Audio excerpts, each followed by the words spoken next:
everyone, it's Elaine here. I'm sat in my car and I thought I'd share a video of my dogs with you. Look at the state of this weather. But you see, the thing is, I've got two Springer Spaniels and no matter what the weather, they still need to go out.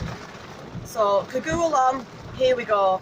And unfortunately for little Ted, who's my mum's dog, who's sitting here, he's got to come with us and he really doesn't like the rain.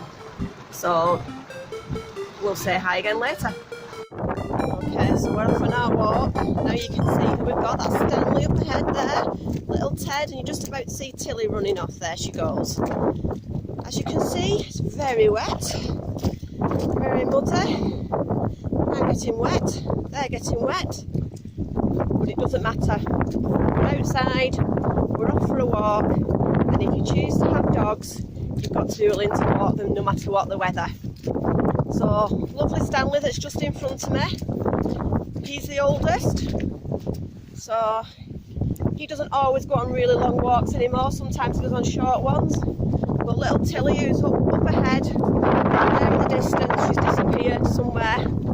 She likes to go for miles and miles. And little Ted here, he's my mum's dog, like I said before, and he doesn't particularly like or need long walks. So today, I'm just going to do a short walk over the moors.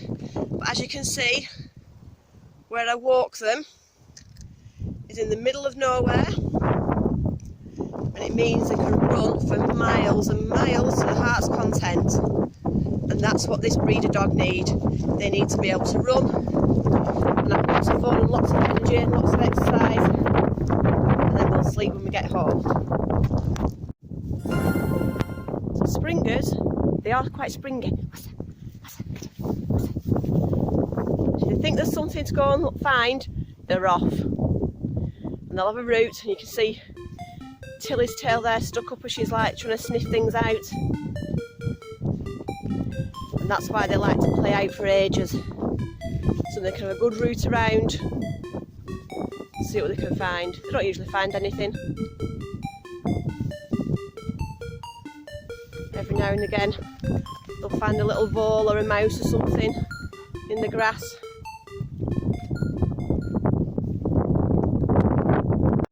So it's really important, if you want a dog, that you make sure you get the right sort for you and your family and your house and your life. So if, like me, you love being outdoors, whatever the weather, and you just feel so much better for having had a good walk, an hour and a half, 2 hours, twice a day at weekends, an hour and a half in an evening during the week and an hour in the morning, and a really active dog like Springers like I've got are brilliant. But if you've not got that time, choose something like Teddy, who likes little walks and every now and again a long one.